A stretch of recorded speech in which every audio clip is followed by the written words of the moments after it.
तो कहाँ तक पढ़ लिए हैं कल तक हम लोग? अल्प प्राण और महाप्राण खत्म हो गया। अल्प प्राण और महाप्राण खत्म हो गया। यानी कि देखिए वर्ड बताया जा रहा है कि पहले हमने तुल्यास्य प्रयत्नम सवर्णम सूत्र को समझना हमारा मुख्य उद्देश्य है। किसको समझना मुख्य उद्देश्य है? तुल्यास्य प्रयत्नम सवर्णम। तुल्यास्य प्रयत्नम सवर्णम में दो शब्द आए हमारे पास, एक आस्य और एक प्रयत्न। आस्य का ही मतलब होता है उच्चारण स्थान और प्रयत्न का मतलब है आभ्यंतर प्रयत्न। वहाँ प्रयत्न से आभ्यंतर प्रयत्न क्यों ले रहा हूँ? क्योंकि प्र लगा दिया है बस। क्योंकि यत्न दो प्रकार का होता है। आपने ये नहीं कहा कि प्रयत्नोद्विधा, क्या कहा है? यत्नोद्विधा। तो अगर सूत्र में लिखता तुल्यास्य यत्नम, क्या लिखता? तुल्यास्य यत्नम। तो यत्न से दोनों लेते, लेकिन वहाँ लिख दिया है तुल्यास्य प्रयत्नम। तो प्र शब्द के बल से हम वहाँ यत्न से केवल आभ्यंतर को लेते हैं। समझ में आया? कोई आपसे पूछेगा ना कि आपने यत्न तो दो होते हैं, तो आपने प्रयत्न से आभ्यंतर को ही क्यों लिया, दोनों क्यों नहीं लिए, या फिर बाह्य क्यों नहीं लिए? तो उसका उत्तर होगा कि प्र शब्द के बल से। किसके बल से? प्र शब्द के बल से। समास के प्रकृष्टो यत्न प्रयत्न, जो प्रकृष्ट यत्न होता है, तो अंदर से होने वाला जो प्रयत्न है ना वो प्रकृष्ट होता है। तो आभ्यंतर जो होगा यत्न, उसको प्रकृष्ट यत्न कहते हैं। इसीलिए प्रयत्न शब्द से किसको लोगे? आभ्यंतर प्रयत्न। किसको लोगे? आभ्यंतर प्रयत्न। तो हमने अब फिर प्रश्न उठ जाएगा तुरंत कि आज से जो आप कह रहे हैं उच्चारण स्थान वो क्या होते हैं, तो उसके लिए नीचे दे दिया गया उच्चारण स्थान के लिए अकुह विसर्जनीय नाम कंठ से लेकर के नासिकानुस्वार से तक, ये क्या है? उच्चारण स्थान है। ये क्या है? उच्चारण। इसके बाद उच्चारण स्थान के बाद फिर प्रयत्न से क्या लेना? अभ्यंतर प्रयत्न। फिर पूछा गया अभ्यंतर प्रयत्न क्या होता है, तो जब प्रयत्न बता रहे हैं तो सोचे कि अभ्यंतर के साथ साथ बाह्य भी बता दे, तो अभ्यंतर प्रयत्न भी बता दिया गया, बाह्य प्रयत्न भी बता दिया गया। इसके बाद बाह्य प्रयत्न बताने के बाद एक प्राण होता है, उसको भी बताए अल्प प्राण और महाप्राण। अब आगे का पाठ है, देखिए आगे क्या लिखा है? कादयो मावसाना स्पर्शाः। कादयो मावसाना स्पर्शाः।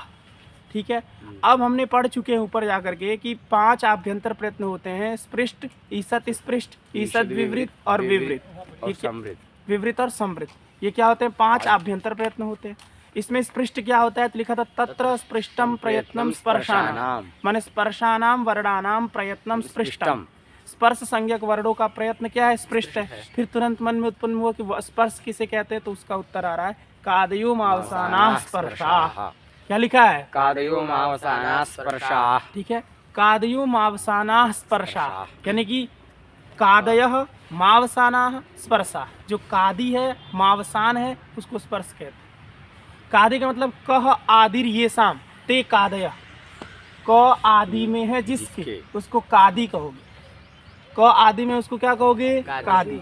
और म है अवसान में जिसके, उसको मावसान कहोगे। अवसान माने अंत, अवसान मतलब अंत। और म अवसाने ये शाम, म अवसान में है जिसके, उसको मावसान कहोगे। यानी कि क हो आदि में और म हो अवसान में, ऐसा बीच का जितने वर्ण आएंगे उन सभी वर्णों को हम स्पर्श कहते हैं। यानी क रहेगा आदि में, अब वर्ण कहाँ शुरू होता है? क वर्ग से शुरू होगा। अब क वर्ग में क बोल रहा है आदि में रहेगा, अब म अंत में रहेगा। अब क से गिनना शुरू करो, क ख ग जब तक म अंत में ना आ जाए, तो क ख ग च ज य ट ट त त न प म आया ना इधर। मतलब कितना आया? पूरा 25 वर्ण है। इसलिए हिंदी में हम कह देते क से म तक के वर्णों को स्पर्श कहते हैं। उसका संस्कृत में लिखा है कादयः मावसानाः स्पर्शाः। अर्थ समझना, कादयः माने कादयः का मतलब क्या है? क है आदि में जिसके, कह आदिर येषाम ते कादयः, और ये कादयः। आ मावसाना माने मह अवसाने अंते येषाम ते मावसाना। म है अंत में, क है आदि में, ऐसा पूरा बीच का जो वर्ण होगा। क को भी लेना है, म को भी लेना है, छोड़ना नहीं है उसको। ऐसा नहीं कि उसके बीच वाला ले लो, ख से लेकर के प व म प फ ब भ भ तक ले लो, ख से भ, ऐसा नहीं, उसको भी लेके। इसी को तदगुण संविज्ञान बहुव्रीहि कहते हैं। बहुव्रीहि 2 प्रकार का होता है, जब पढ़ेंगे तब बता देंगे आपको। एक तदगुण संविज्ञानो बहुव्रीहि, एक अतदगुण संविज्ञानो बहुव्रीहि। बहुव्रीहि समास जब करते हैं, जैसे मान लो हम कहते हैं कि दृष्ट सागरम पुरुषम आनयतु, एक वाक्य बोले क्या? दृष्ट सागरम पुरुषम आनयतु। आन माने दृष्ट पुरुष, दृष्ट सागर पुरुष को ले आओ। दृष्ट सागर का मतलब होता है देखा गया है सागर जिसने, माने देखा है सागर को जिसने, ऐसे पुरुष को ले आओ। तो अब जो पुरुष आएगा, ये बताओ समास जो कि वो दृष्ट सागर का, तो दृष्ट उसमें नहीं है और ना सागर उसमें है। माने जो पुरुष आएगा तुमको अच्छा ठीक है, हम आपको एक वाक्य बोल रहे हैं, पीताम्बरम आनयतु, पीताम्बरम पुरुषम आनयतु, पीले वस्त्र को धारण करने वाले पुरुष को ले आओ। तो अब जो पुरुष आएगा ना, उसमें पीत भी रहेगा, अंबर भी रहेगा। पुरुष अंबर पहना होगा वस्त्र और वो वस्त्र पीला होगा, यानी दोनों जो समास की वो पीताम्बर में पीतम अंबरम यस्य, उसमें पीतम और अंबरम दोनों का संबंध उस पुरुष के साथ रहेगा, तब वो आएगा। लेकिन दृष्ट सागरम पुरुषम आने में ऐसा नहीं होगा, क्योंकि देखा है पुरुष, देखा है सागर को जिसने, ऐसे पुरुष को ले आओ। तो अब उस पुरुष में ना वो दृष्ट देखना क्रिया उस समय वर्तमान में है और ना ही सागर उसके साथ आ रहा है, आ रहा है जी नहीं। तो इसी को कहते हैं अतद्गुण संविज्ञान, जिसमें समास घटक जो अवयव है, जो वाक्यार्थ है उसका मतलब शब्दार्थ है उसका संबंध नहीं रहता है। तो कहने का मेरा मतलब है कि यहाँ जब समास करोगे क आदि ये सम, तो क को भी लेना है, इसको लेना है, और म अवसाने अंते ये शाम, इसमें म को भी लेना है। तो अर्थ हो जाएगा क से म तक के वर्णों को क्या कहते हैं? स्पर्श। कादयो मावसाना स्पर्शा, ठीक है ना। अब देखिए कादियो मावसाना स्पर्शा समझ गए, और स्पर्श संज्ञक वर्णों का प्रयत्न क्या होता है? स्पृष्ट होता है। अब आपसे कोई पूछ दे तुरंत कि ट का आभ्यंतर प्रयत्न क्या होता है, बिना सोचे स्पृष्ट बोलो, समझे। उसी तरह छ का स्पृष्ट, क से म तक जितने वर्ण आएंगे सबको स्पर्श, और स्पर्श को स्पृष्ट कहते हैं। तो एक क्रम से जाना है, पहले तुम्हारे दिमाग में आना चाहिए, वो पूछेगा जो चीज़ उसी का उत्तर देना। वो ये पूछ रहा है कि इसका आभ्यंतर प्रयत्न क्या है, तो ये मत बताओ कि स्पृष्ट है, ये मत बताओ कि पहले स्पर्श है फिर स्पृष्ट में आएगा, ये सब नहीं। डायरेक्ट तुम उत्तर दो, क्योंकि वो पूछना जो चाह रहा है उसी का उत्तर देना चाहिए। वो यदि ये पूछना चाह रहा है कि आभ्यंतर प्रयत्न क्या है, जैसे मान लो कोई पूछना चाह रहा है कि थ का आभ्यंतर प्रयत्न क्या है, तो आप अपने दिमाग में ये प्रोसेस करिए कि थ जो है ये क से म के बीच में आ रहा है, तो इसको स्पर्श कहेंगे, स्पर्श को स्पृष्ट कहते हैं। तुम तुरंत बोलो स्पृष्ट। प्रोसेस आपके दिमाग में चलना चाहिए कि 3 स्टेप में आना चाहिए। पहले ये आओ कि क से म तक को स्पर्श, फिर स्पर्श को स्पृष्ट, ये 2 चीज़ में आओगे। समझ में आया कि नहीं? तो अब इस तरह से आप समझ चुके हैं कि छ का आभ्यंतर प्रयत्न स्पृष्ट, ट का आभ्यंतर प्रयत्न स्पृष्ट, फ फ प फ ब ब म, इन सब का आभ्यंतर प्रयत्न क्या होगा? स्पृष्ट। इसलिए स्पृष्ट आभ्यंतर प्रयत्न ज्यादा वर्णों का होता है। स्पृष्ट आभ्यंतर प्रयत्न किस ज्यादा वर्णों का होता है? अधिक वर्णों का, क्योंकि क से म 25 वर्ण यही ले लिया, 33 वर्ण है, उसमें 25 वर्णों का आभ्यंतर प्रयत्न, तो ये स्पृष्ट ही हो गया। और बचे कितने? अभी 42 वर्ण होते हैं ना, तो बचे कितने? 5, 15 और 2, 17 बच गए। कितने बच गए? 17। 25 का आभ्यंतर प्रयत्न क्या होगा? स्पृष्ट। इतना समझ गए ना? तो कादयो मावसाना स्पर्शाह, इसलिए बहुवचन का प्रयोग है, क्योंकि स्पर्श संज्ञक वर्ण कितने? 25, तो स्पर्शाह क्या लिखेगा? स्पर्शाह। कादयः, कादयः भी बहुवचन, मावसाना भी बहुवचन, स्पर्शा भी, माने ये कादयः मावसाना ते एव स्पर्शा सन्ति। जो कादय मावसान है उसी को स्पर्श कहते हैं। जो क है आदि में, म है अंत में, ऐसा जो समुदाय बीच में होगा उन सभी को क्या कहोगे? स्पर्श। आगे क्या लिखा है? कादयो मावसाना स्पर्शा। अब आपने वहाँ ऊपर कहा था ना स्पृष्टम प्रयत्नम स्पर्शाना, और ईसद विवृतम ईसद स्पृष्टमंतः स्थाना, यानी कि अंतस्थानम वर्णानाम ईसद स्पृष्टम प्रयत्नम, माने अंतस्थ वर्णों का प्रयत्न क्या होता है? ईसत स्पृष्ट। ये सब पीछे पढ़ा चुके हैं, एकदम याद करके आया करो। ईसत स्पृष्ट जो होता है ये किन वर्णों का होता है? अंतस्थ वर्णों का। किन वर्णों का? अंतस्थ। फिर तुम्हारे मन में जिज्ञासा होगी अंतस्थ किसे कहते हैं, तो उसका उत्तर दे रहा है। क्या लिखा है? यणोन्तस्था लिखा है, यणः अंतस्था। अलग अलग कर लीजिए, यणः अलग होगा, अंतस्था अलग होगा।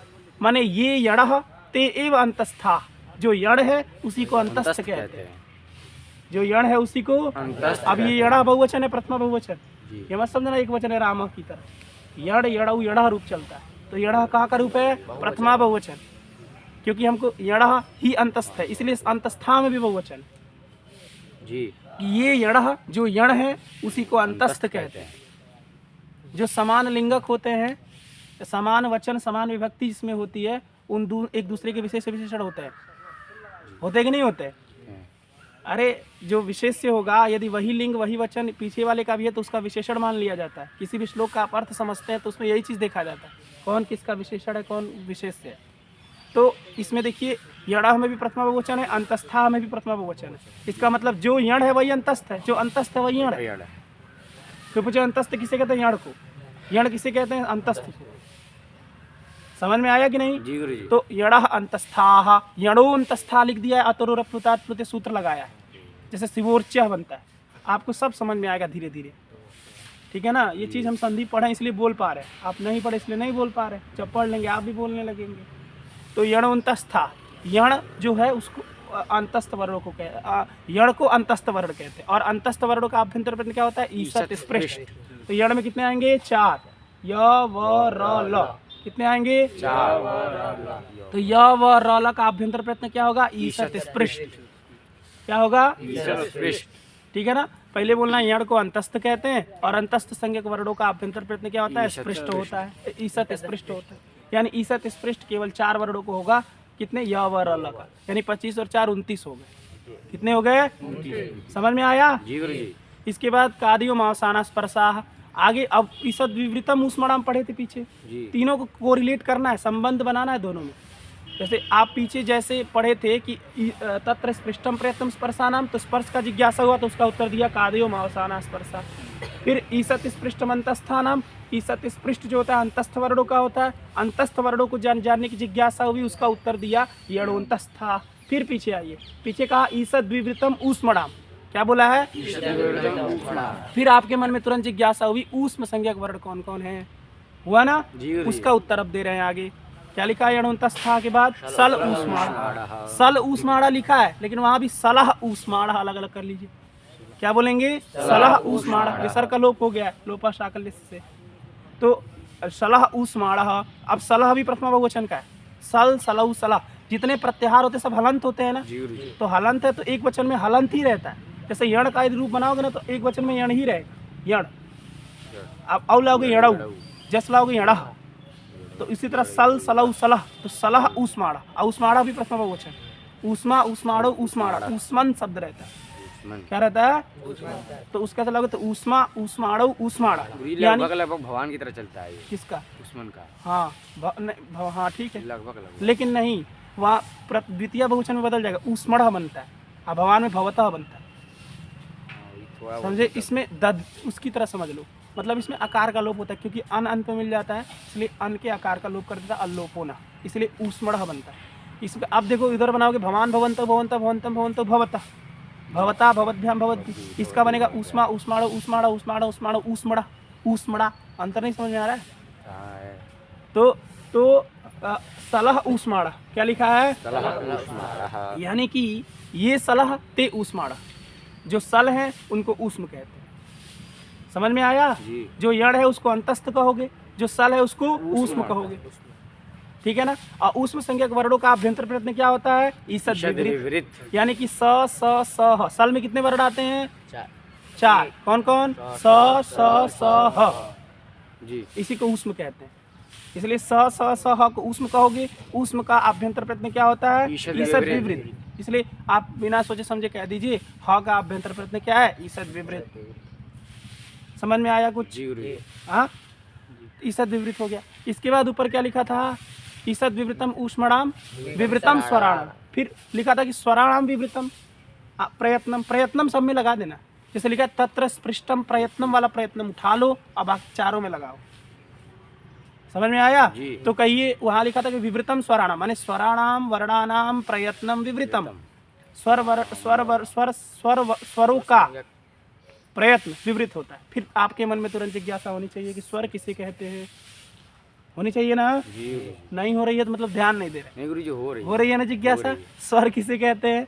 तो स्वर किसे कहते हैं उसका उत्तर अब आगे दे रहे हैं। क्या लिखे हैं? अचः स्वरा। ये अचः ते स्वरा, जो अच है उसको स्वर कहते हैं। देखो तीनों प्रत्याहार ही तो है। यण को अंतस्थ कहते हैं, सल को ऊष्मा कहते, ऊष्म कहते हैं, और अच को स्वर कहते हैं। अच का भी रूप वही चलेगा, अच अचौ अचः। तो अचः प्रथमा बहुवचन का है। ये अचः ते स्वरा, जो अच है वही स्वर है, जो स्वर है वही अच है। इसलिए हिंदी वाले स्वर संधि कहते हैं, अच संधि नहीं कहते। हम लोग क्या कहते हैं? अच संधि। और हिंदी वाले पढ़ते 3 संधि, स्वर संधि, स्वर संधि, हल संधि को व्यंजन संधि, और विसर्ग संधि। ठीक है ना? हल को वो लोग व्यंजन मानते हैं, हम लोग हल को हम लोग भी व्यंजन मानते हैं, ऐसा नहीं है, लेकिन हम लोग प्रयोग करते हैं अच संधि, हल संधि, विसर्ग संधि। वो लोग कहते हैं स्वर संधि, व्यंजन संधि, क्योंकि स्वर का ही नाम अच है, अच का ही नाम स्वर है। अच संधि का ये चाहे स्वर संधि का, ये एक ही बात है। समझ में आया? सारा हिंदी, हम हिंदी एक नहीं पढ़े थे, हम एक भी चीज़ हिंदी का नहीं पढ़े थे, लेकिन हम एंट्रेंस देते हैं कहीं का, तो हिंदी का एक प्रश्न गलत नहीं होता, एक दो हो जाएगा गलत, क्योंकि कुछ चीज़ें में मान्यता उनका भिन्न रहता है। जैसे हम विभक्तियों को कितना मानते हैं, हाँ 7 मानते हैं और वो लोग 8 मानते हैं। हम लोग अपने वर्ड 42 मानते हैं, वो लोग 52 मानते हैं, हाँ, है ना। कुछ चीज़ें उनकी भिन्न होता है, जिस वजह से कुछ कुछ चीज़ें गलती हो जाती है। लेकिन अक्सर तुम क्वेश्चन गलत नहीं करोगे यदि संस्कृत अच्छे से पढ़े हो, तुम आराम से हिंदी को समझा लोगे। बहुत ऐसा जगह होता है जहाँ हम अपनी संस्कृत को जानते हैं, इतना अच्छा हिंदी में उसको ट्रांसलेट करके बताते हैं कि सामने वाला समझ ही नहीं पाता कि संस्कृत का ही हिंदी बता रहे हैं, वो समझता है हिंदी बोल रहे हैं। ऐसा मेरे साथ बहुत बार हुआ है। इसीलिए, लेकिन ये तब होगा जब आप एकदम अच्छे से मथ दिए हैं, संस्कृत को पढ़ लिए बढ़िया से अच्छे से। तो क्या हम क्या बोल रहे हैं, अचा स्वरा, जो अच है उसी को क्या कहते हैं, स्वर। तो अच संधि का ये चाहे स्वर संधि का एक ही बात है, अच की चाहे स्वर का। स्वर कितने होते हैं, 9, अच कितने होते हैं, 9। समझ में आया? तो अच को क्या स्वर किसे कहते हैं, अच को। और जो स्वर होता है उनका आभ्यंतर प्रयत्न विपरीत होता है। यानी आपसे कोई पूछे ई का आभ्यंतर प्रयत्न क्या है, विपरीत। ए का क्या है, विपरीत। ओ का क्या है, विपरीत। जितने अच हैं सबका आभ्यंतर प्रयत्न क्या होगा, विपरीत। समझ में आ गया? ठीक है। तो अब यण 4 हो गए, सल 4 हो गए, और ये 9 हो गए, अच 9 हो गए। कितने हो गए, 4 4 8 और 9 9 18, और एक कम कर दो, 17 हो गए। यानी 17 हो गए ना। और 12 25 इधर हमने वर्ड कर दिया, 25 और 17 मिलाओ तो कितना होगा, 42। कितना होगा, 42। इसलिए अब सारे पूरे वर्डों का बता दिए कि किन वर्डों का कौन सा अभ्यंतर प्रयत्न होता है, ये समझ गए अच्छे से। अब कोई पूछे आपको किसी वर्ड का, किसी भी वर्ड का आपसे पूछा जाए कि अभ्यंतर प्रयत्न क्या होता है, आपको तुरंत दिमाग में होना चाहिए। होना चाहिए कि नहीं होना चाहिए? क से म तक को स्पृष्ट, सल में आने वाले को ऊष्म, ऊष्म माने ईसत विपरीत, और यण में आने वाले को ईसत स्पृष्ट, और स्वर में आने वाले को विपरीत। समझ गए? हाँ। और यदि ह्रस्व अवर्ण का प्रयोग दशा में है तो हो जाएगा क्या हो जाएगा, समृद्ध। और यदि प्रक्रिया दशा है उसमें विपरीत। समझ में आ गया? जी गुरु जी। तो ये पूरा हमने अभ्यंतर प्रयत्न पांचों समझ लिया, स्पृष्ट, ईसत स्पृष्ट, ईसत विपरीत, विपरीत और समृद्ध। समझ गए? जी। ठीक है। इसके बाद देखिए आगे क्या लिखा है, अभ्याम प्राग। हाँ देखिए, अब आपने ये बता दिया ना कि वहाँ तक एदैतो कंठतालु उदैतो कंठोष्ठम वकार से दंतोष्ठम। अब लिखा था जिह्वा मूलीयस्य जिह्वा मूलम। क्या लिखा था, जिह्वा मूल्यस्य जिह्वा मूलम। जिह्वा मूलीय का उच्चारण स्थान जिह्वा मूल होता है। जिह्वा मूलीय, जिह्वा मूल दोनों अलग अलग शब्द हैं। जिह्वा मूलीय का उच्चारण स्थान क्या होगा, जिह्वा मूल। तो जिह्वा मूलीय कोई वर्ण है, जिह्वा मूलीय क्या है, तो पूछा गया किसको जिह्वा मूलीय कहते हैं, किन वर्णों को जिह्वा मूलीय कहते हैं। क को कहते हैं, ख को कहते हैं, च को कहते हैं, ट को कहते हैं, य को कहते हैं, सल में आने वाले किसको कहते हैं। जिज्ञासा हुई ना। जिह्वा मूलीय वर्ण कौन होते हैं जिनका उच्चारण स्थान आप कह रहे हैं जिह्वा मूल होता है। तो उसके लिए आगे पंक्ति लिखा जा रहा है। क्या लिखा है, पढ़ो अच्छे से। अह क इति कखाभ्याम प्राक अर्ध विसर्ग सदृशो जिह्वा मूलीय। अर्ध विसर्ग के सदृश जो होता है उसको जिह्वा मूलीय कहते हैं। सबसे अंतिम वाला पंक्ति देखना, प्रागर्ध लिखा है ना। क्या लिखा है, प्रागर्ध। उसमें प्राक क ग को क बना लो और लिख दो प्राक, और उसमें अ निकाल लीजिए। अर्ध विसर्ग सदृश। क्या लिखा है, अर्ध विसर्ग सदृश। अर्ध विसर्ग के समान, सदृश माने समान। अर्ध विसर्ग के समान जो होता है उसको जिह्वा मूलीय कहते हैं। उसको क्या कहते हैं, एक पूर्ण विसर्ग होता है, एक अर्ध विसर्ग होता है। रामः गच्छति में जो रामः पदोत्तर, जो राम शब्दोत्तर जो विसर्ग है वो क्या है, वो पूर्ण विसर्ग है। रामः इसलिए बोलोगे, पूरा विसर्ग बोलोगे, रामः गच्छति। ठीक है ना, रामः लिखति। ठीक है ना। लेकिन कहा कि ये तो पूर्ण विसर्ग है। अब पूर्ण विसर्ग को जिह्वा मूलीय नहीं कहते, किसको कहते, अर्ध विसर्ग के सदृश जो होता है उसको क्या कहोगे, जिह्वा मूलीय। लेकिन अब हर जगह लगाओ, अब तुम ये कहो कि कैसे जानेंगे कि ये अर्ध विसर्ग है कि पूर्ण विसर्ग है। हर जगह तो विसर्ग एक ही तरह लिखा रहता है। कहीं ऐसा समझे हो कि अर्ध विसर्ग का अलग से चिन्ह दिया हो, नहीं दिया है ना। तो कैसे जानोगे कि ये अर्ध विसर्ग है कि पूर्ण विसर्ग है। प्रश्न उठाना, एक उदाहरण दे रहे और कह रहे 2 वर्ण है बस, क और ख। कौन वर्ण है? क और ख। उसके पहले यदि विसर्ग रहे तो समझ लो वो अर्ध विसर्ग है। वो क्या है? अर्ध विसर्ग। और वही उसी को जिह्वा मूल्य कहेंगे। यानी क और ख के पहले यदि कहीं विसर्ग आ जाए, कहीं भी कोई श्लोक पढ़ रहे हो कहीं भी, यदि क और ख से पहले कोई विसर्ग आ जा रहा है तो उसको बोला जाएगा अर्ध विसर्ग, और अर्ध विसर्ग के सदृश होने के कारण उसको कहा जाएगा जिह्वा मूल्य। जी गुरुजी। समझ में आ गया? जैसे उदाहरण आपको दिए श्रीयः कुरूणाम, किरातार जो नियम का मंगलाचरण, उसमें लिखा क्या? श्रीयः, और आगे कुरूणाम लिखा है। तो श्रीयः में देखिए विसर्ग है ना, यह में के उत्तर में, और आगे कुरूणाम का क है, तो क से पहले विसर्ग मिला कि नहीं मिला? जी मिला। इसलिए वो अर्ध विसर्ग के सदृश हो गया और उसको जिह्वा मूल्य कहोगे। अब वो अर्ध विसर्ग की तरह उसका उच्चारण करोगे। अब ऐसा नहीं कह सकते श्रियः कुरूणाम अधिपस्य पालिनी, नहीं, श्रियः कुरूणाम अधिपस्य पालिनी एवं एवं उच्चारणं कर्तव्यं। कथम? श्रियः कुरूणाम एवं श्रियः कुरूणाम यदि भवद्भिः वक्तव्यं या भवद्भिरुच्यते तदा असाधु वर्तते। समझे?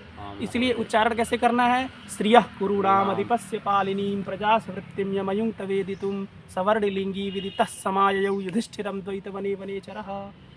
समझ में? इसी तरह से ख के पहले, हाँ, क और ख से पहले यदि केवल आए, ग से पहले आए तो रामः गच्छति, ठीक है ना? यदि मान लो बोला रामः खादति, फिर बोलोगे, या बोलोगे रामः क्रीडति, रामः कूर्दति, राम कूदता है, तो लोग रामः कूर्दति, तो वहाँ रामः में क्या करोगे? अर्ध विसर्ग के सदृश उच्चारण करोगे। बात समझ में आ गई कि नहीं? रामः खादति में भी अर्ध विसर्ग के सदृश, अब वो जिह्वा मूल्य हो जाएगा। जो अर्ध विसर्ग के सदृश होगा वो जिह्वा मूल्य हो जाएगा। और जिह्वा मूल्य का उच्चारण स्थान क्या होता है? जिह्वा मूल। जब बोले रामः तो देखो जिह्वा का प्रभाव पड़ रहा है, ठीक है ना? रामः खादति, रामः क्रीडति, रामः कूदति, कूर्दति। समझ में आ गया ना अच्छे से? जी गुरुजी। अच्छा ठीक है। इसके बाद पूरा पंक्ति अच्छे से समझना, क्या लिखा है? अह क अह ख, यानी उसकी देखो क और ख के पहले जो विसर्ग बनाया वो अर्ध विसर्ग के सदृश बनाना चाहा है, ठीक है ना? वो अर्ध विसर्ग है। तो अह क इति कखाभ्याम प्राक, क और ख से पहले, क और ख से पहले जो अर्ध विसर्ग के सदृश दिख रहा है आपको, उसी को जिह्वा मूल्य कहते हैं। पंक्तिकार समझ में आया? जी गुरुजी। तुम लोग समझ में आया? पंक्तिकार प्राक मतलब पहले। प्राक माने पहले। अब प्राक के युग में पंचमी होती है, इसलिए कखाभ्याम में पंचमी है।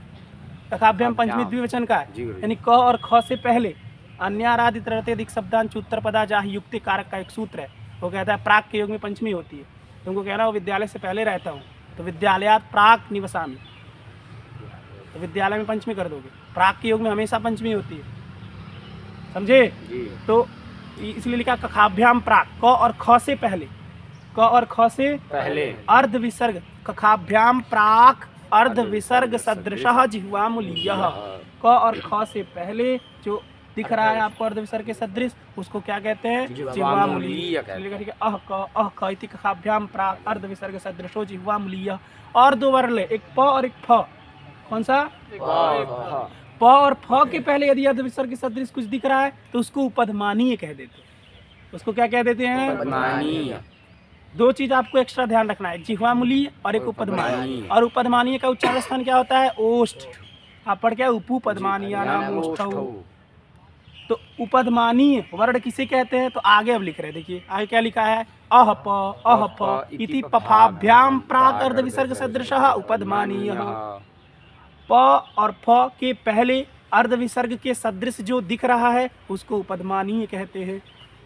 बात समझ में आ गई ना? और उपधमानीय का उच्चारण स्थान क्या होता है? ओष्ठ। उपधमानीय नाम ओष्ठौ। जिह्वा मूल्य का जिह्वा मूल और उपधमानीय का ओष्ठ। अब आगे देखिए कह रहे हैं कि विसर्ग किसे कहते हैं और अनुस्वार किसे कहते हैं। आपने कहा है अकु विसर्जनीय नाम कंठा, तो विसर्जनीय होता क्या है? विसर्ग किसे कहते हैं? फिर आपने कहा है नासिका अनुस्वारस्य, अनुस्वार किसे कहते हैं? दो प्रश्न उठाना। जी गुरुजी। वर्ण तो सब समझ गए हो कि वर्ण को वर्ण कहते हैं, इसलिए उसमें कोई प्रश्न नहीं है। प्रश्न जहाँ जहाँ मेन जो कुछ ऐसा एक्स्ट्रा चीज आ गया है, जैसे उपधमानी में उपधमानी आ गया था, जिह्वा मूल्य से जिह्वा मूलम में जिह्वा मूल्य आ गया था, अब नासिका अनुस्वार में अनुस्वार आ गया है, और अको विसर्जनीय नाम में विसर्जनीय आ गया है। तो ये सब बताना पड़ेगा आपको कि विसर्जनीय क्या होता है, विसर्ग किसे कहते हैं। हम लोग जानते हैं ना, पूर्व ज्ञान हम लोग पास है कि ये जो आके आप बाद ऐसे लगा रहे थे उसको विसर्ग कहते, तो उसी को ये परिभाषित कर रहे हैं। लिखा है क्या? अंग अह इत्यचः परौ परा लिखा है, लेकिन उसको अलग अलग करोगे तो परऊ। आगे क्या लिखा है? अनुस्वार विसर्ग। परऊ जो अनुस्वार विसर्ग। पर माने बाद होता है, उत्तर। पर मतलब उत्तर। बाद। तो अचह परऊ, अच से परे। अंग अह, अंग अह में दो, अंग में भी अच है और अह में भी अच है। जी। अच से परे जो दिख रहा है, अच से परे जो दिख रहा है। जैसे अंग में अच क्या है? अ। उससे परे जो आपको ऊपर एक बिंदी टाइप का दिख रहा है ना, उसी को अनुस्वार कहते हैं। और दूसरा जो अच है, उससे उत्तर जो दो आपको ऐसे बिंदी दिख रहा है बगल में, उसको विसर्ग कहते हैं। इसलिए लिखा है अंग अह इति, माने इन दोनों में अचह परऊ, अच से जो परे हैं। पर के युग में भी पंचमी होती है, पर के युग में भी क्या होती है? पंचमी। इसलिए अचह में पंचमी है। अचह का अर्थ है अच से परे, अचह का अर्थ है अच से, परे। और पर का अर्थ है परे, बाद। अच से उत्तर, पर का अर्थ है उत्तर, और अच पंचमी है चूंकि, तो अच से उत्तर। अचह परऊ का अर्थ हो गया अच से उत्तर जो है, उसको अनुस्वार विसर्ग कहते हैं। उसको क्या कहते हैं? अनुस्वार विसर्ग। क्रम से कर दो। अनुस्वार विसर्गों में दो चरण है ना, तो पहले वाले को अनुस्वार, दूसरे वाले को विसर्ग। विसर्ग कहते हैं। इस पंक्ति का अर्थ समझ में आया जी अच्छे गुरु से? जी। अंग अह इति अचह परऊ, अंग अह इसमें अच से परे जो दिख रहे हैं उनको अनुस्वार विसर्ग, कहते हैं। ठीक है ना? जी गुरु। इति अंग अह इत्यचः अनुस्वार, इत्यचः परऊ अनुस्वार विसर्ग, खत्म। जी। इसके बाद कुछ नहीं ना है। एक एक पंक्ति समझ में आया? जी गुरु जी। हाँ, तुल्यास्य प्रयत्नम सवर्णम में मेन चीज इसका बस इतना ही अर्थ है, आस्य और प्रयत्न जिसके तुल्य होते हैं, उन दो वर्णों की आपस में सवर्ण संज्ञा होती है। आस्य और प्रयत्न जिन दो वर्णों के तुल्य होते हैं आपस में, जी। उनको क्या उनकी आपस में सवर्ण संज्ञा दो लोगों की होती है। जी। सवर्ण संज्ञा दो हमेशा दो लोगों, लोगों की यानी होती है। लोगों को माने वर्णों की, दो वर्णों की होती है आपस में। इसलिए कहा यस्य ये न तुल्यम। यस्य माने यस्य वर्णस्य, जहाँ य आ रहा है सब में वर्ण लेना है। यस्य से भी वर्ण को, ये न से भी वर्ण को। तन मिथा में तयोह मिथा कर लेना, तयोह से भी त्वयोह वर्णयोह, यानी जिस वर्ण के साथ क्या होता है, यस्य न तुल्यम तन मिथा, माने जिस वर्ण के साथ तुल्यता होती है, परस्पर संबंध। तो उन दो वर्णों की परस्पर में, यानी ये इसका बोध कराएगा, ये इसका बोध कराएगा, ये इसका नहीं, ये इसका सवर्ण संज्ञा होगा, अरे इनका इसका सवर्ण संज्ञा होगा। ये दोनों एक दूसरे के बोध कराएंगे, ये अलग सूत्र बताएगा। जी। अणुदित सवर्ण से चा प्रत्यय बताएगा। समझ में आ रहा है ना? एक जी दिन गुरु आपको जी। उदाहरण भी दिए थे। हमारे पास शक्ति है, ये हमें नहीं पता है, लेकिन है शक्ति। हमारे पास शक्ति है कि हम इस वृक्ष को उखाड़ सकते हैं। हमारे पास इतनी शक्ति है कि हम इस वृक्ष को उखाड़ सकते हैं, लेकिन हमें ही नहीं पता है कि हमारे पास इतनी शक्ति भी है। कोई ऐसा आएगा महान पुरुष जो मेरे उस शक्ति का से मुझे परिचित करा देगा, तब मुझे पता चलेगा कि मेरे पास ये शक्ति है, तब मैं जाकर उखाड़ दूंगा कि नहीं उखाड़ दूंगा। उसी तरह से पता ही नहीं है अभी कि सवर्ण एक दूसरे के बोधक होते हैं, बस इतना पता है कि ये एक दूसरे के सवर्णी हैं, जी। है ना? लेकिन वो सवर्णी एक दूसरे के बोध कराएंगे, ये अभी इनको ज्ञान नहीं है। अभी आगे सूत्र बनाया जाएगा जो ज्ञान कराएगा कि एक दूसरे के बोध भी कराएंगे। बात समझ में आ गई कि नहीं आ गई? तो आप इतना चीज समझ चुके हैं कि तुल्य है आस्य माने उच्चारण स्थान, प्रयत्न माने आभ्यंतर प्रयत्न। इसलिए वृत्ति में लिखा है तालवादी स्थानम और आभ्यंतर प्रयत्नश्च। तालवादी स्थान माने उच्चारण स्थान, उच्चारणम। तालवादी स्थान मतलब उच्चारण स्थान, ठीक है, जी। तालु आदि स्थान। क्या बोलोगे? तालु आदि स्थान और आभ्यंतर प्रयत्न। तालवादी स्थान आभ्यंतर प्रयत्नश्च इत्येतत् माने ये दोनों, इत्येतत् माने ये, ठीक है। यस्य माने यस्य वर्णस्य, येन माने येन वर्णेन साकम, साकम माने सह, येन के बाद सह अपने आप जोड़ लो, क्योंकि वो सह के योग में भी तृतीया है। और नियम होता है कि विनापि तद योगम तृतीया, यदि सह शब्द का प्रयोग नहीं किए हो तो भी तृतीया हो जाती है। जी गुरु जी। इसलिए ये न कि आगे भले सह दिख नहीं रहा है, लेकिन सहार्थ की प्रतीति हो रही है। यदि प्रतीति भी होती है तो भी तृतीया हो जाती है। समझ में आया? जी। तो ये न कि आगे अर्थ करते समय सह जोड़ लेना, माने यस्य वर्णस्य येन वर्णेन सह, जिस वर्ण का जिस वर्ण के साथ है कि नहीं, क्या होता है? तुल्यम माने तुल्यता होती है। क्या तुल्यता क्या क्या होनी चाहिए? तो उच्चारण स्थान और आभ्यंतर प्रयत्न, ये दो वर्ण, ये दो चीजें, उच्चारण स्थान और आभ्यंतर प्रयत्न, जिस वर्ण के साथ तुल्य है। तन मिथा, उन दो तयोह मिथा, उन दो वर्णों की, मिथा माने परस्पर में सवर्ण संज्ञा होती है। एक दृष्टांत भी आपको दिए थे, इसे मान लीजिए। अब देखिए, एक ले लीजिए अवर्ण अ, क्या ले लीजिए? वर्ण अ। एक ले लीजिए क, क्या ले लीजिए? एक ले लीजिए अ, एक ले लीजिए अ का उच्चारण स्थान क्या है? कंठ। कंठ। अब क का उच्चारण स्थान क्या है? कंठ। उच्चारण स्थान तुल्य हो गया कि नहीं हो गया? हो गया। दो वर्णों का आपस में। जी तो केवल उच्चारण स्थान से नहीं काम चलेगा, आभ्यंतर प्रयत्न भी तुल्य होना चाहिए। जी। अब आभ्यंतर प्रयत्न में आइए, अ का आभ्यंतर प्रयत्न क्या है? विपरीत। अ का क्या है? विपरीत। अब क का क्या है? स्पृष्ट। तो आभ्यंतर प्रयत्न भिन्न हो गया ना, जी गुरु। इसीलिए इन दोनों की आपस में सवर्ण संज्ञा नहीं होगी, नहीं होगी ना। नहीं। तो इतना तो समझ गए हो कि इन दो वर्णों की आपस में सवर्ण संज्ञा होती है। समझ में आ गया ना। अब आगे सूत्र बताइए कौन है? अणुदित सवर्णस्य चा प्रत्यय। कौन सूत्र है? अणुदित सवर्णस्य चा प्रत्ययः। अणुदित सवर्णस्य चा प्रत्यय। अण उदित सवर्णस्य च और अ प्रत्यय पंच पदानि सन्ति। सूत्रेस्मिन् कियन्ति पदानि सन्ति? पंच पदानि सन्ति। प्रथमं पदम अण इति, द्वितीयं पदम अणुदित उदित इति। ठीक है ना। अण उदित सवर्णस्य च और अ प्रत्यय कितने पद हो गए? पंच। अण उदित सवर्णस्य च और अ प्रत्यय, ठीक है ना। कियन्ति पदे पंच पदानि सन्ति। कितने पद हो गए हैं? पंचपदानि सन्ति। 5 पद हो गए। ठीक है। देखो अणुदित को एक में मत कर देना, अलग अलग रहना। समास नहीं हो सकता, सामर्थ्य नहीं है, हम आपको बाद में समझाएंगे। लेकिन अभी अण और उदित को अलग अलग रखना। अण अलग है, उदित अलग है, सवर्ण से अलग है, च अलग है, अप्रत्यय अलग है। अभी तक सबसे बड़ा वाला सूत्र आ गया। मतलब इसके पहले किसी सूत्र में 5 पद नहीं थे संज्ञा प्रकरण में, लेकिन एक यही सूत्र है, इसमें कितने पद हैं? 5 पद। ठीक है ना। अणुदित सवर्ण से चा प्रत्यय। देखिए अण और उदित वृत्ति क्या लिखी है इसकी? प्रतीयते विधीयते इति प्रत्ययः। इति प्रत्यय। आगे अविधीयमानो अणुदित च सवर्णस्य संज्ञा स्यात्। हाँ, अविधीयमानः अण उदित च सवर्ण से संज्ञा स्यात्। देखिए अविधीयमान जो अण और उदित, अणुदित सवर्ण से चा प्रत्यय सूत्र को पहले देखो, वृत्ति बाद में देखिएगा। इसमें अप्रत्यय शब्द लिखा है। क्या लिखा है? अप्रत्ययः। अप्रत्यय का मतलब न प्रत्यय इति। अप्रत्यय जो प्रत्यय नहीं है उसको अप्रत्यय कहते हैं। अभाव ज्ञाने प्रतियोगी ज्ञानम कारणम। किसी के अभाव को जानना है, पहले भाव को जान लो। जैसे तुम कहते हो कि हम अमनुष्य को जानना चाहते हैं। किसको जानना चाहते हैं? तो पहले मनुष्य को जान लो, अपने आप अमनुष्य को जान जाओगे। जैसे हम परमात्मा को जानते हैं, परमात्मा को जानना चाहते हैं, पहले आत्मा को जानो। हाँ, ऐसा पहले भी हो आत्मा को सकता जानो, है। फिर नहीं, तुम्हारा यहाँ नहीं घटेगा। परमात्मा को जानना चाह रहे हो, आत्मा ही परमात्मा है। अगर परमात्मा को जानना चाह रहे हो पहले आत्मा को जानो। ये अभाव ज्ञान यहाँ है ही नहीं। अभाव ज्ञान का मतलब नहीं को जानना। अभाव, ये परमात्मा नहीं वाला थोड़ी है, परमात्मा तो है वाला है ना। हाँ। यही अपरमात्मा को कह दो। यदि अपरमात्मा को जानना है तो पहले परमात्मा को जानो। अभाव ज्ञान होना चाहिए। अभाव ज्ञान है प्रतियोगी ज्ञानम कारणम।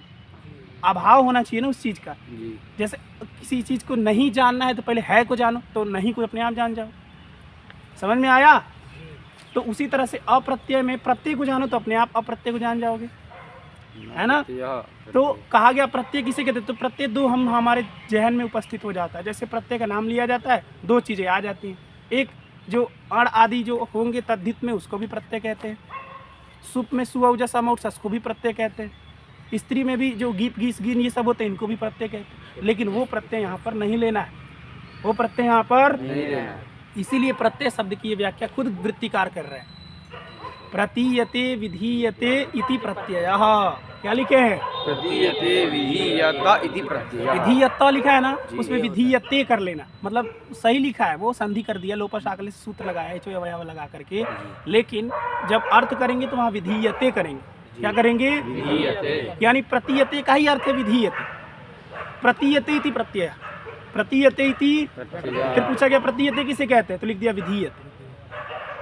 यानी कि जिसका विधान, जो विधान का विषय होता है, जिसका विधान किया जाता है उसको प्रत्यय कहते हैं। यहाँ प्रत्यय अलग है, ये चीज़ उसमें भी घटेगा, क्योंकि वहाँ भी तो विधान ही किया जाता है। शुभ का क्या कर रहे हो? विधान ही कर रहे हो। शुभ का क्या कर रहे हो? विधान। लेकिन यहाँ पर विधान से लेना, जैसे इक के स्थान पर यण का विधान होता है, इक के स्थान पर यण का विधान होता है, तो वहाँ पर विधान किसका हो रहा है? यण का।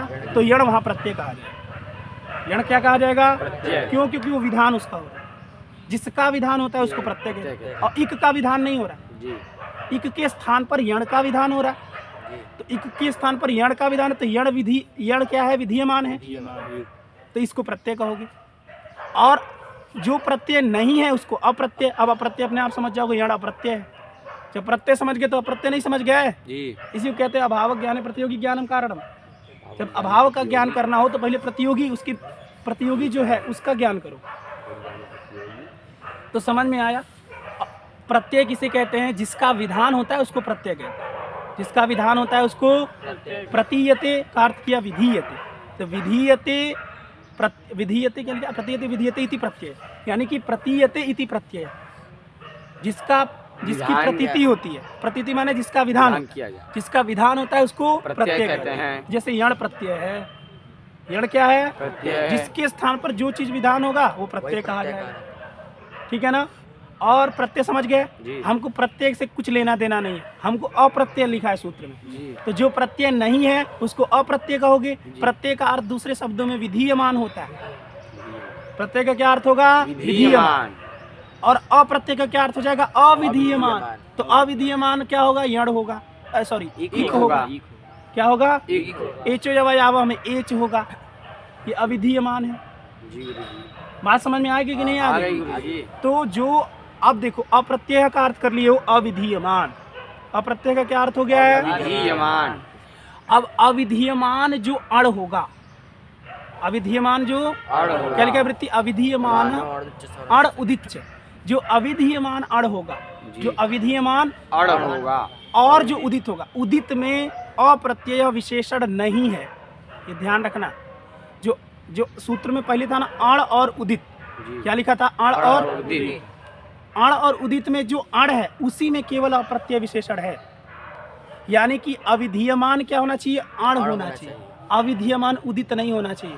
उदित चाहे विधीयमान हो चाहे अविधीयमान हो, वह क्या होगा? अपने स्वर्ण का बोध कराएगा। उसमें विधीयमान अविधीयमान की कोई जरूरत नहीं। अण केवल किसमें विशेषण बनेगा? अप्रत्यय किसमें केवल विशेषण बनेगा? अण में। अण किसमें जाएगा?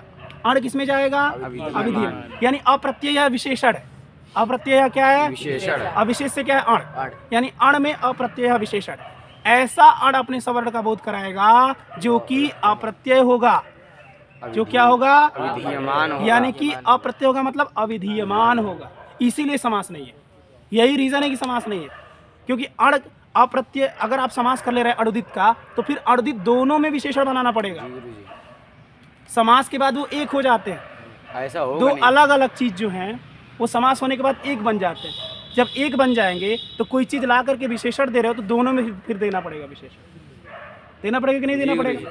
समास कर दोगे तो, क्योंकि समास के बाद जो व्यक्ति होता है ना वो एक बन जाता है, समुदाय की प्रधानता हो जाती है। तो अब ला करके दोनों में विशेषण लगाना पड़ेगा। इसीलिए दोनों में विशेषण लगाना नहीं है जी, नहीं लगाना है, इसीलिए हमको केवल अण में लगाना है। इसीलिए अलग अलग रखना पड़ेगा। इसीलिए इसी को कहते हैं सामर्थ्य न रहना। सविशेषणानाम वृत्तिर न। जो सविशेषण होते हैं उनमें वृत्ति नहीं होती, माने समास नहीं होता। तो इतना बात तुम समझ गए, ये अलग की बात है, बट हमको सूत्र समझना अच्छे से। तो अर्धित सवर्ण से चा प्रत्यय में अण में एक विशेषण लगा दिया है अप्रत्यय। अविधीयमान। हाँ, सूत्र के अनुसार समझ रहे हैं ना। अप्रत्यय किसमें विशेषण है? अण में। यानी ऐसा अण सवर्ण का बोधक होगा जो अप्रत्यय होगा। जो क्या होगा? अप्रत्यय होगा। इससे यण की व्यावृत्ति हो गई। इससे यण की व्यावृत्ति हो गई कि नहीं हो गई? यण जो है अप्रत्यय नहीं है, वो तो प्रत्यय है, इसलिए वो अपने सवर्णों का बोध नहीं कराएगा। समझ में आ गया कि नहीं आ गया? और उदित, अण और उदित, उदित भी अपने सवर्ण का बोध कराता है। फिर आपके मन में जिज्ञासा होगी, अण तो आप समझ रहे हैं जी, अण समझ रहे हो ना? अण माने प्रत्याहार, लेकिन अयुड़ में भी ड है और लड़के भी ड में ड है। यहाँ पर जो अण प्रत्याहार लेना है वो पड़ रकार तक जाएगा, इसलिए लिखेगा वृत्ति में अत्रैव परेण रकारेण। इस सूत्र में ही केवल पर रकार तक अण बनाओगे। अण प्रत्याहार जो बनाया जाएगा केवल इस ही सूत्र में पर रकार तक बनाया जाएगा।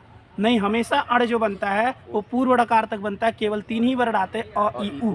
लेकिन इस सूत्र में यदि अण बनाओगे तो पर ड़कार तक जाएगा। समझ में आया कि नहीं? तो अब इतना समझे कि जो अप्रत्यय अण होगा वो अपने सवर्ण का बोध कराएगा, और जो उदित होगा वह अपने सवर्ण का बोध कराएगा। जी, समझ में आया? जी। लिखा अणुदित सवर्णस्य। अब देखो सवर्ण से लिखा ही है, अणुदित को अलग करिए, अण और उदित। अण और उदित में अप्रत्यय अण में लगा दीजिए, ठीक है। तो अप्रत्यय अण उदित च लिखा है ये सूत्र में, ठीक है ना। तो उदित के बाद च को लगा, च भिन्न क्रम पठित है यहाँ पे। भिन्न क्रम का मतलब अन्यत्र पठित अन्यत्र अन्वय। यहाँ अन्य पढ़ा गया है, अन्वय कहीं और करोगे। पढ़ा गया है सवर्ण से च के बाद, अन्वय करोगे उदित के बाद। समझ में आ रहा है कि नहीं? जी गुरु जी। सूत्र में पठित सवर्ण से के बाद है च, लेकिन जब अन्वय करोगे अर्थ करोगे तो उदित के बाद च ला देंगे, तो अनुदित च बनेगा। समझ में आया? जी। तो जो अप्रत्यय अण होगा और जो उदित होगा वह सवर्ण से बोधक, वो सवर्ण का बोध कराए। सवर्ण से संज्ञा, संज्ञा माने बोधक, सवर्ण से संज्ञा स्या, यानी सवर्ण का बोधक होता है। सूत्र में ही देखो कितना अच्छा समझे। अप्रत्यय को लगा लो अण में, उदित को अलग रखो।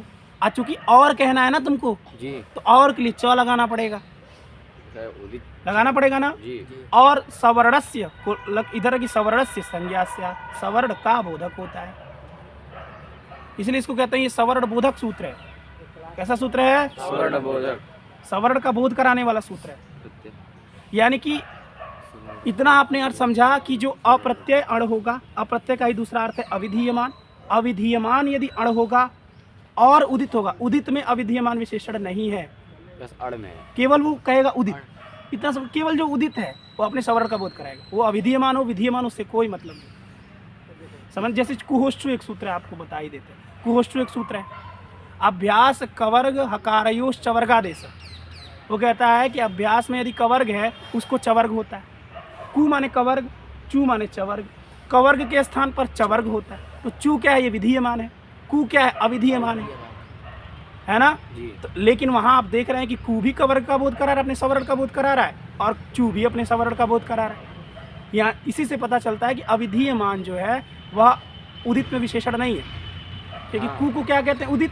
जी। चू को क्या कहते हैं? उदित। यहाँ तो आप विधीयमान भी अपने सवर्ण का बोध करा रहा है और अविधीयमान भी अपने सवर्ण का बोध करा रहा है। करा रहा है कि नहीं करा रहा जी है? गुरु जी। अगर आप अविधीयमान विशेषण दे देते, यदि अविधीयमान आप उदित में विशेषण दे देते, तो जो चू कुहोष्ठु में जो चू है वो अपने सवर्ण का बोध नहीं कराता, और कु का मतलब केवल क समझा जाता। कुछ समझ में आ रहा है कि नहीं? जी गुरु जी। इसीलिए अविधीयमान विशेषण किसमें है? केवल अण में।